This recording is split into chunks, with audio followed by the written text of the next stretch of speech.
Monday morning, 8:42. The revolving doors of Caldwell Holdings turned once, and a man in a faded canvas jacket stepped through, holding a worn craft envelope against his chest. A charcoal suit came fast out of the elevator bank. Their shoulders met hard. The envelope skidded across the marble. The suit looked at the scuffed boots, the faded jacket, and laughed. Deliveries in the back. And next time, watch where you're walking. This isn't a bus station. Phones came up. A barista paused mid-pour. The man on the floor gathered his pages and said nothing. The man they laughed out of that lobby held the only signature that could decide who owned the building above them. And not a single person who saw him fall knew his name. 3 weeks earlier, in a small cedar house outside Asheville, North Carolina, the kitchen light came on at 5:30 in the morning. Bram Aldrich, 38, set a pot of coffee on the stove and warmed a small saucepan of milk for his daughter. Junie was 7. She came down the stairs in pajamas patterned with paper airplanes, sketchbook under one arm, glasses slightly crooked. She climbed onto the kitchen stool the way she did every morning, and her father slid the warm milk in front of her without a word. He set out 2 pieces of buttered toast on a chipped plate and watched her eat for a moment before he sat down across from her with his own cup. The house was small and clean. 2 bedrooms, a wood stove, a back porch that looked out at a stand of pine. The pickup in the gravel drive was a 2009 model that Bram had rebuilt himself the winter Mara died. Neighbors knew him as the quiet man who fixed engines and kept seasonal books for 2 organic farms outside town. They did not know that he had once run strategy for a company on the 40th floor of a Charlotte tower. And they had no reason to ask. Junie pushed her sketchbook across the counter. I drew school yesterday. Bram looked at the page. A row of cartoon parents stood in a cluster near the school gate, talking, laughing. A small figure stood off to one side by himself, holding a lunchbox. The small figure had her father's jacket. He looked at the drawing for a long time. Then he took it to the refrigerator and pinned it under the magnet, shaped like a tractor. He did not say anything, and Junie did not need him to. She finished her toast and went back upstairs to brush her teeth, and the kitchen was quiet again. That afternoon, the mail carrier brought a certified letter. The return address was a law firm on South Tryon Street in Charlotte. Bram read the letter standing in the doorway with the screen still open behind him. He read it twice. He set it down on the counter and pressed both hands flat against the laminate. Harlan Aldwin had died of a stroke at the age of 71. The letter named Bram successor trustee of the Aldrich Aldwin Trust, a private fund Harlan had operated for 19 years. In the bedroom, behind the bookshelf, there was a small steel safe. Bram opened it that night after Junie was asleep. Inside was an envelope Harlan had sealed years ago. Addressed in his own handwriting, the note inside was 4 lines long. When the Caldwell girl is cornered, you go. Not before. You owe her father that much. The instructions are with my counsel. Behind the note was a brokerage statement. Over 6 weeks, the trust had quietly accumulated 41% of the issued common stock of Caldwell Holdings, routed through 4 intermediary funds. Bram folded the note. He looked toward the hallway where Junie was sleeping. The wind moved through the pines outside the kitchen window. He stood there a long time before he spoke. And when he did, he spoke only to himself. 2 weeks, that's all I'm giving them. 2 weeks before the lobby, on the 40th floor of the Caldwell Tower in Charlotte, Renly Caldwell was running the 3rd quarter review. She was 34. She wore a navy suit, no jewelry beyond her father's wristwatch, and she did not sit when she ran a meeting. The conference table held 7 directors and 2 project leads. The screens behind her showed Riverbend Logistics Park and the Salem Mill redevelopment, both 18% over budget, both behind schedule. The light over the table was sharp and cold. Bracken Civil has stopped returning calls, she said. $4.2 million in advance. 3 weeks of silence. I want to know how that happened. Truett Marsh sat to her right. He was 52. Silver at the temples, expensive suit, the same one her father used to call his lucky one. He had been chief financial officer for 19 years. He folded his hands on the table. Renly, he said gently, construction always bleeds in 3rd quarter. Your father knew that. She did not look at him. I want the detailed cash flow ledgers on my desk by Thursday. The auditor has them. I'll see what I can do. It was the third time he had said that in 11 weeks. Odette Reeves, her chief of staff, made a small mark in her notebook and said nothing. She had been making small marks for 9 months. After the meeting, a board member named Hollis Bream asked Renly to walk with him to the elevator. He kept his voice low and his eyes on the carpet. There's a holder. Anonymous. Through 4 funds. 41%. 41. The disclosure window closes in 11 days. After that, they have to name themselves. He paused at the elevator and pressed the button. You should be ready for whoever walks in. That afternoon, the Trust's outside counsel emailed Renly directly. The controlling shareholder would arrive in person on the morning of the 14th at 9 o'clock. No escort. No announcement. The email closed with one line, per the trustee's standing instruction. Renly printed the email and laid it on her desk. She assumed a raider. She told her assistant to clear that Monday morning and to leave whoever it was waiting in the outer office. I want him to see how we run things, she said. Odette watched her from the doorway and did not answer. Odette had worked at Caldwell for 12 years. She remembered the name on the trust faintly. The way a person remembers a song from a long time ago. She did not say so yet. She went back to her desk and pulled the bottom drawer open and closed it again without taking anything out. That night, Renly stayed in the office past 9. She stood at her father's window and watched the city blink on. The long red line of brake lights down Tryon Street. She had run the company for 2 years since he died. She had not yet decided whether she was running it well. Monday came. At 8:43 in the morning, she walked into her own lobby and saw, in passing, a small commotion near the doors. A man on the floor. Papers. Crane Voss laughing. She did not slow down. Bram had every right to be in that lobby. The 9 o'clock meeting was logged through Trust Council. The floor cleared. His name on the security manifest under a corporate alias. He had come in early on purpose. He wanted to see the lobby the way an ordinary man saw it before anyone bowed. Crane Voss, head of investor relations, came out of the elevator the way Crane always did, looking at his phone and trusting the world to move around him. The collision was honest. The laugh that followed was not. Crane glanced at the jacket, the boots, the Kraft envelope on the floor, and he made his calculation in less than a second. Deliveries in the back, he said, loud enough for the security gate to hear. And next time, watch where you're walking. This isn't a bus station. The lobby learned how to look without looking. A barista paused mid-pour. 2 analysts by the turnstiles glanced up and then down again at their phones, recording. The security guard, taking his cue from the suit, walked over and asked Bram to step outside. Bram bent at the knees, gathered the pages, fitted them back into the envelope. The top corner of one folder slid briefly into view. A small embossed seal. Aldrich, Aldwin Trust. Confidential. No one bent low enough to read it. A junior analyst named Priya Shah crouched to help. She picked up a single page and held it out to him with both hands. Crane's voice cracked across the marble. Leave it, Shah. Back to your desk. She straightened. Her face went hot. She did not look at Crane, and she did not look at the security guard. She looked, for a fraction of a second, at the man on the floor. She had seen his face up close. She would remember it. Renly crossed the floor in heels. She glanced once at the scene. Delivery dispute. She registered and kept walking. She would replay that glance later, more times than she would ever admit to anyone, including herself. Outside, in a thin Carolina rain, Bram stood under the awning of the building across the street and called the Trust Council. Push the meeting. 2 weeks. Sir, I want to see the company first, not the version they prepare for me. By noon, the 9 o'clock had been rescheduled to the 28th. By 4, a finance industry account on LinkedIn had clipped the lobby footage and captioned it, "When you forget which door is yours." 11,000 views by sunset. By the next morning, 68,000. One of the people who shared it was the mother of a girl in Junie's 2nd grade class. That night, in the Cedar House, Junie came into the kitchen with a tablet in both hands. She held it the way she held things she was not sure of.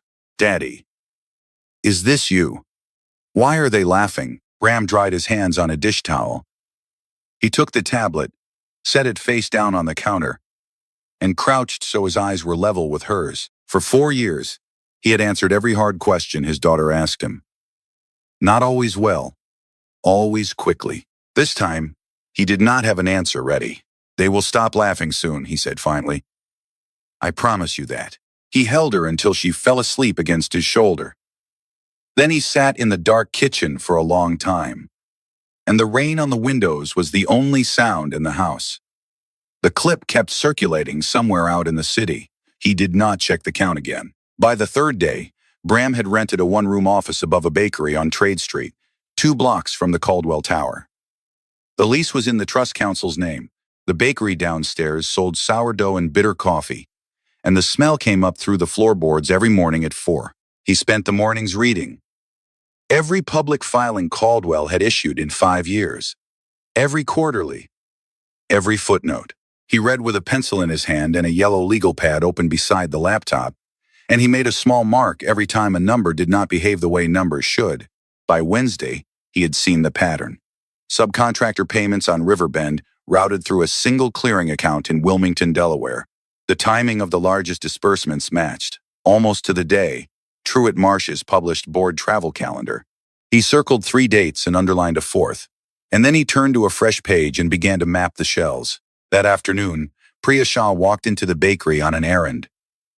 Her team had ordered a client gift basket, and she was the most junior person in the room. She came up the narrow stairs by mistake, looking for the restroom, and found Bram instead. She stopped in the doorway. He looked up. You were the man in the lobby, she said. I was. I'm sorry about Crane, boss. You're not the one who should be sorry. She did not know why she sat down. She had a valuation model open on her laptop, Riverbend. Her team had missed the deadline twice. She had been told on Friday that one more miss, and she would be moved off the project. Bram asked, without standing, if he could see it. She turned the laptop toward him. He looked for 90 seconds. He wrote 3 lines on a napkin and pushed it across the small table. Row 412, sign flipped. 4.2 million on the wrong side of the ledger. She read it. She looked up at him. He had already gone back to his pad. She ran the correction that night, alone at her kitchen counter, and her hands were shaking by the time the spreadsheet recalculated. The number recovered the missing margin to the penny. She did not sleep. She sent the model to her director at 6 in the morning, with 1 line in the body. Found it overnight. Please re-review. Her director assumed she had cracked it alone, and by Friday afternoon had moved her onto the audit support team. The same team that held the keys to Truett's project ledgers. She came back to the bakery on Saturday morning. The office above was empty. Under her coffee cup at the corner table, folded once, was a new napkin. 1 sentence. If you ever notice the same vendor invoiced twice in 1 week, write down the dates. Don't tell anyone yet. She folded the napkin and put it in her wallet, behind her license. Across town, Odette Reeves was pulling lobby footage for an insurance claim about a slip delivery. She scrubbed past Monday morning at 8:42. She paused. She zoomed in on the embossed seal on the folder corner.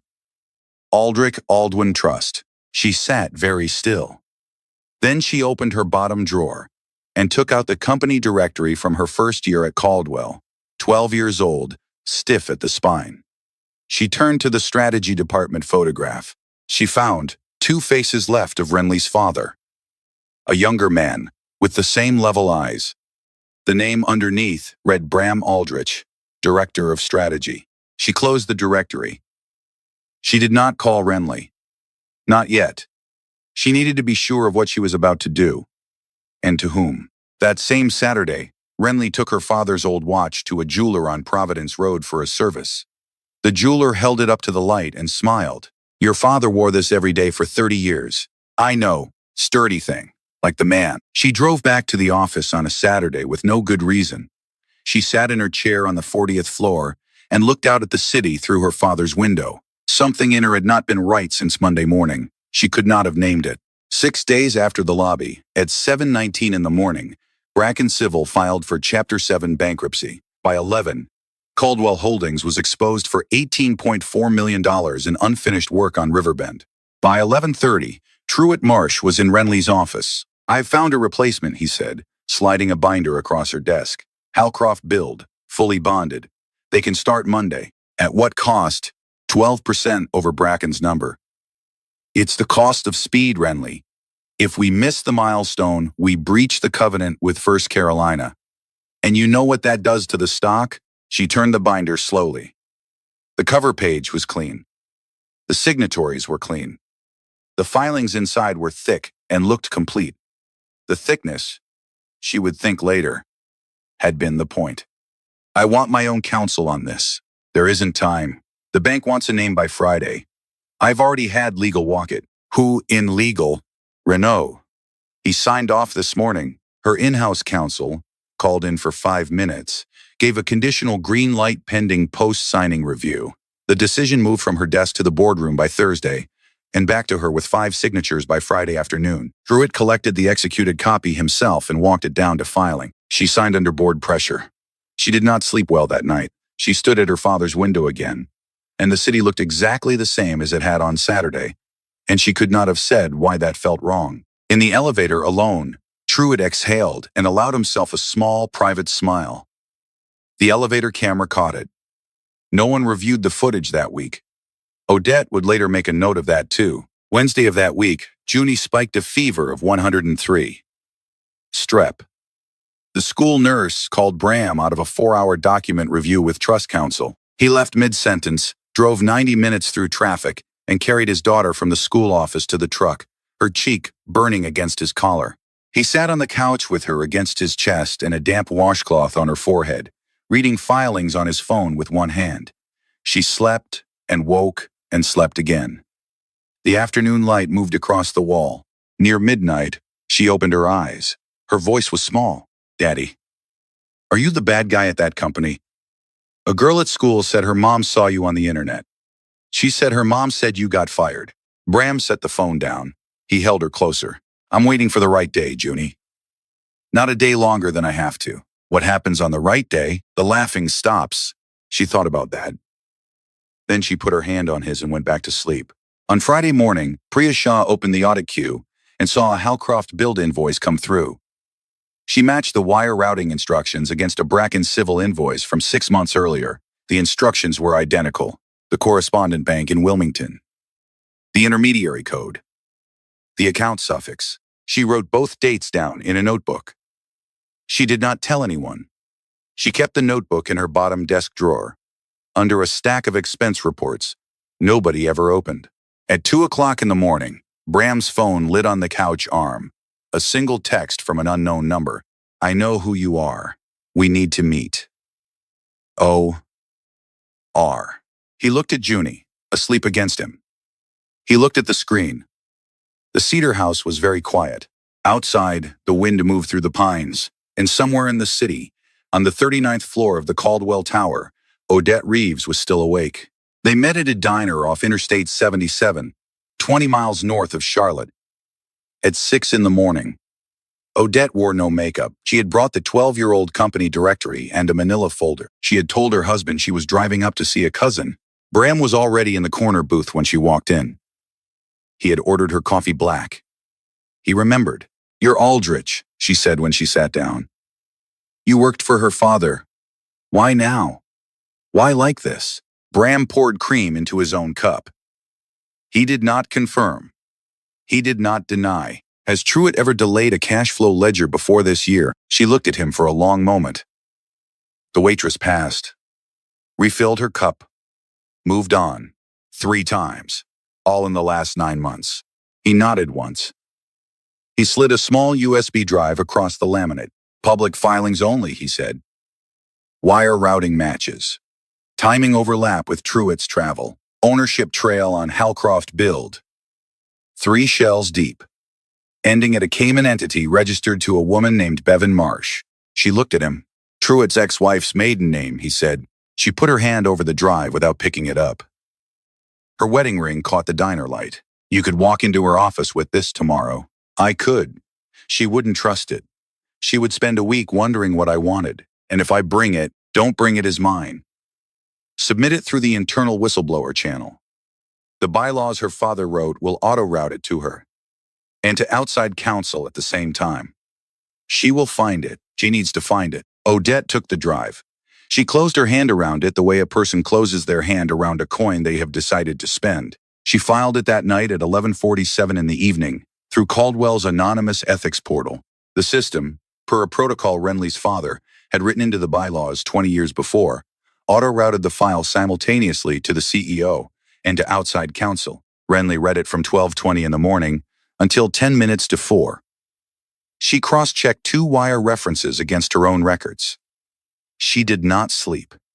By the time the sky started to gray over the river, she had a name and a shape and a face for the thing that had been wrong for 9 months. At 8:30, she called Odette into her office and closed the door. "You filed this." It was not a question. Odette did not answer it directly. She said, "You need to meet someone. Alone. I'll give you an address." "Who?" "Someone your father trusted." Renly looked at her chief of staff for a long moment. 12 years. Odette had been there 12 years. Odette had never once given her bad counsel. "Give me the address." That same afternoon, Priya Shah walked into Renly's office without an appointment, holding a notebook. She set it on the desk and opened it to a page of dates. "Same wire routing on Halcroft and Bracken," she said. Her voice was steady, but her hands were not. 6 matches in 14 months. Renly looked at her for a long time. "How did you know to look?" Priya hesitated. "Someone told me to. I didn't know who he was." Renly closed the notebook. She thanked Priya. She kept the notebook. She did not need to ask Priya for a description of the man. She already had one. That evening, she keyed the address Odette had given her into her car's GPS. The route ended in Asheville. She stared at the screen for a full minute. Then she picked up her keys, told her assistant to cancel her dinner, and went down to the parking garage alone. The drive took 2 hours and 10 minutes. The light had gone soft over the mountains by the time she turned off the main road and onto a gravel drive. The house was small and clean. A pickup in the yard, a porch light on, a child's drawing in the kitchen window, taped to the inside of the glass. Renly sat in her car for a full minute before she got out. She had rehearsed 5 opening lines on the drive. She would use none of them. Junie opened the door. She was pale from the fever, holding her sketchbook against her stomach. She looked up at the woman on the porch with the careful eyes of a child who has learned to read adults early. "Are you a friend of my dad's?" Renly swallowed. "I work with him." Junie considered this. Then she opened the door wider. Bram was in the kitchen. He did not stand up when she walked in. He poured her a cup of coffee in a heavy white mug and set it in front of the empty chair across from him. He did not apologize for the house, and he did not reintroduce himself. She placed the USB on the table between them. "You built this. Why route it through Odette? Why not just walk into my office? Because if I'd handed it to you, you would have spent a week wondering what I wanted. This way, you spent the week looking at the evidence." She did not have an answer to that. She wrapped both hands around the mug. He opened a small cedar box on the counter. He took out a photograph and slid it across the table. Her father, 12 years younger, on a construction site in Charlotte, rolled blueprints under one arm. Next to him, a younger Bram, sleeves up, the same level eyes. She recognized the project before she recognized the face. It was the build her father had always called the one that saved the company. The Westbrook Project. She had been 11 years old. She remembered the day he came home and lifted her off the porch and spun her once and said, "We're going to be all right, kiddo." She had not understood, then, what he had been afraid of. "I ran strategy for him from 26 to 34, Bram said. "I left 2 months after Mara was diagnosed." He understood. "He introduced me to Harlan Aldwin himself. Harlan made me his successor trustee, in case the company ever needed an owner who couldn't be bought." She looked at the photograph. She looked at the man across from her, the man she had walked past in her own lobby, the man whose face she had not bent down to see. "You're the holder. I'm a trustee. The trust is the holder." "How much?" He did not answer the question. He said, "Your father left me an instruction. I'm honoring it. That's all you need to know today." Junie came in barefoot, sketchbook open. She crossed the kitchen with the absolute confidence of a child who knows she is welcome everywhere in her own house. She handed Renly a folded drawing without ceremony. Renly unfolded it. A man at a school gate, standing alone. Renly set her coffee down very carefully. She looked at the drawing for a long time. She did not say she was sorry. Not yet. She did not trust her voice. Her phone buzzed on the table. She looked. The color left her face. An emergency board notice from Truett Marsh. Motion to remove the chief executive officer. Vote scheduled for Friday at 9 in the morning. 3 days away. The wording of the motion was clean and procedural, and she realized had taken weeks to draft. Truett had been ready for this moment longer than she had been ready for the company. Bram read it over her shoulder. His voice was quiet. Then we have 4 days. She looked up at him for the first time without anything in her face that resembled the woman who had walked past him in the lobby. She nodded once, the way her father used to nod when there was no more time to argue. Friday morning, 8:55. The 40th floor boardroom. 7 directors at the long oak table. Truett at the far end in his lucky suit, calm, with his personal counsel beside him, and a thick binder titled Governance Stabilization Plan. Crane Voss in the back corner, taking minutes for investor relations. Odette Reeves at the wall, hands folded. Priya Shah in the outer office, waiting in case she was called. Renly sat at the head. She did not speak first. She had not slept the night before. She wore her father's watch on her left wrist, and twice in the last hour she had touched the crown of it with her thumb, without realizing she was doing it. She let Truett open. He was patient. He cited the Bracken collapse, the $18 million in exposure, what he called Renly's unilateral decisions. He proposed himself as interim chairman, pending an orderly chief executive transition. He had whipped 4 votes. He needed 4. If the motion carried, it carried. This isn't personal, he said, looking down the table at her. This is about stewardship. Your father would have done the same thing. Renly laid the whistleblower file on the table. She presented it without raising her voice. She did not look at Truett while she spoke. She looked at the 4 directors he had whipped. Truett's counsel objected at once. Anonymous, uncorroborated, out of order under Bylaw 9.4. The board cannot consider unsourced material in a governance vote. 3 directors visibly wavered. Hollis Bream looked down at his folded hands. He had known Renly since she was 9 years old. He had known Truett longer. At 9:07, the boardroom doors opened. Bram walked in. He was wearing the same canvas jacket from the lobby. He did not look at Truett. He did not look at the directors. He looked, first, at Renly, and he held her gaze long enough for one full breath. Then he stepped to the side and let the trust counsel pass him. Behind him came the trust's lead counsel, a tall woman in a dark gray suit, carrying a single sealed folder. Crane Voss, in the back corner, looked up from his minute pad. He saw Bram. The pen in his hand stopped moving. The color went out of his face by degrees, like a window losing light. He set the pen down on the pad, very slowly, and did not pick it up again for the rest of the meeting. The trust council placed a notarized certificate in front of the board's secretary. The secretary, an older woman who had been with Caldwell since the founding, read it aloud in the voice of someone who had been waiting 12 years to read something exactly like this. Aldrich Aldwin Trust, beneficial holder of 41% of issued common stock of Caldwell Holdings, exercising shareholder rights under Section 12 of the bylaws. Motion to table. Truett half rose. His voice cracked at the edges. And who exactly are you to? The secretary read the next line. Sole trustee and signatory, Bram Aldrich. The room stilled. Hollis Bream lifted his head and looked at Bram and then at Renly, and his hands unfolded on the table. Bram did not sit. He set a second folder beside the first. The dossier, corroborated now by Priya's notebook and Odette's ledger logs, formatted to bylaw standard.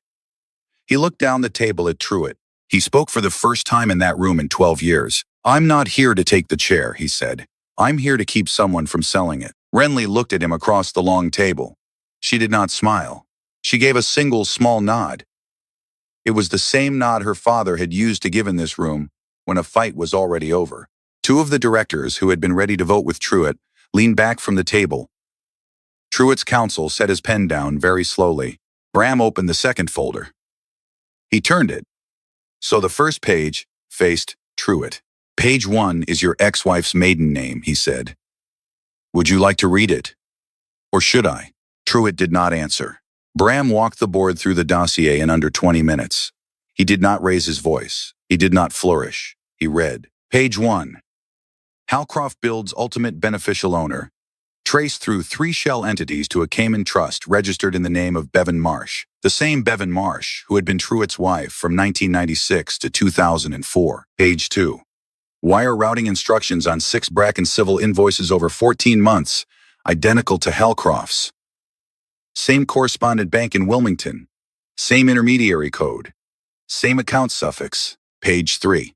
Server room access logs, pulled lawfully under shareholder inspection rights, showing Truitt Marsh badging into the finance floor's restricted ledger room 4 times on Saturdays in the past quarter, after hours, alone, when the floor was officially closed. Page 4. A sworn affidavit from Priya Shah, audit support, dated the previous day, confirming the duplicate invoice pattern she had independently logged. The notebook was attached as an exhibit. The dates in her hand-printed columns matched the wires on page 2 exactly. The room did not move. The director seated directly across from Truitt, a man named Reginald Krause, lifted one hand to his face and held it there. Truitt tried the human angle. His voice went lower, almost gentle. Your father and I built this company when you were still in... Bram cut him off. He did not raise his voice. He brought it down. Her father built this company. You've been selling it back to yourself 1 invoice at a time. And I've counted every single one. The boardroom was so quiet that the second hand of the clock on the wall was audible. A pen rolled half an inch on the table and stopped against a folder. No one reached for it. Renly's hand, on the watch at her wrist, went still. 2 of Truitt's 4 votes physically leaned back from the table. His counsel closed his binder. Hollis Bream put his pen down and folded his hands again. But differently this time. The director to Hollis's left, a woman named Marjorie Ellis, who had served on the board for 16 years, drew a single line through something on the legal pad in front of her. The board secretary called the motions. The motion to remove the chief executive officer. Withdrawn for lack of a second. A new motion under bylaw 11.2. Suspension of the chief financial officer pending federal review. 7-0.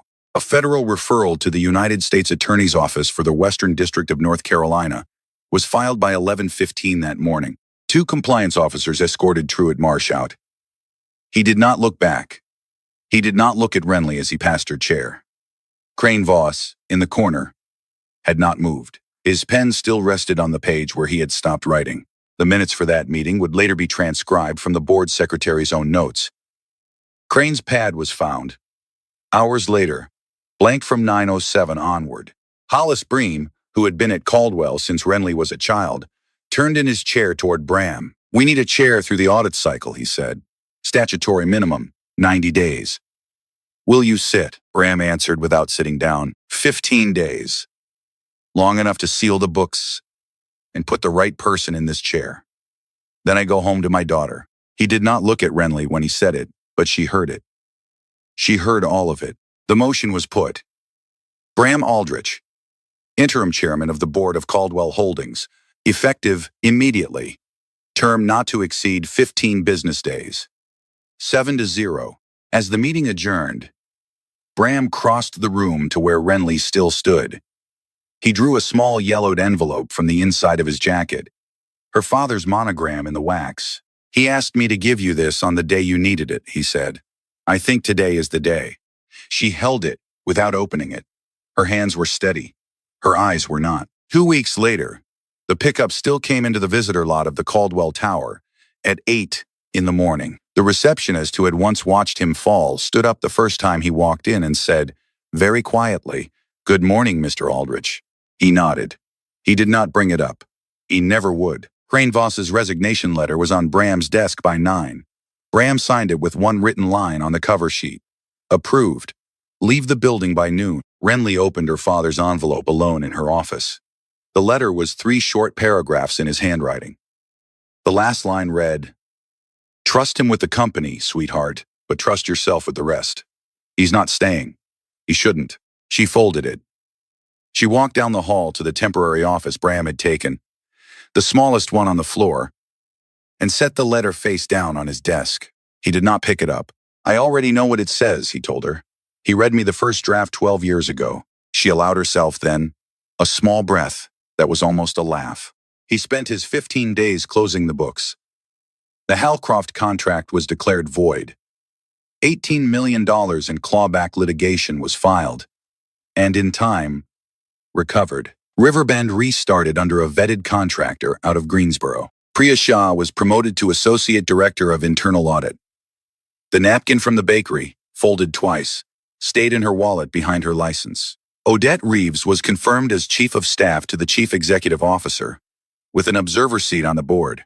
On the 15th day, Bram signed the chairmanship over to a retired federal judge the board had vetted, a woman named Margaret Ainsley, who had served on the federal bench in Charlotte for 19 years. He packed nothing because he had brought nothing. He left his employee badge on the corner of the desk and the keys to the temporary office in the top drawer. Junie came to the office that afternoon, the first and only time. She wore her good shoes and held Bram's hand all the way up in the elevator. She handed Renly a new drawing without ceremony. 3 figures at a school gate. Her father, Renly, Junie, none of them standing alone. Renly held the drawing for a long moment. She put it in the top drawer of her desk, where her father had once kept his lucky pen. That evening, after the floor had emptied, Bram and Renly stood at the 40th floor window. They did not face each other. They looked out at the Charlotte skyline, the river beyond it. The soft, early dark, coming down over the city. Junie sat on the sofa behind them, sketchbook open, drawing something neither of them looked at yet. Renly said, after a long while, that there was a small place outside Asheville she had been meaning to see. She had heard the coffee was good. Bram, eyes still on the city, did not turn. It is, he said. Neither of them had been looking. But somewhere between the lobby she had once walked past him in, and the window they now stood at together, the distance had quietly closed.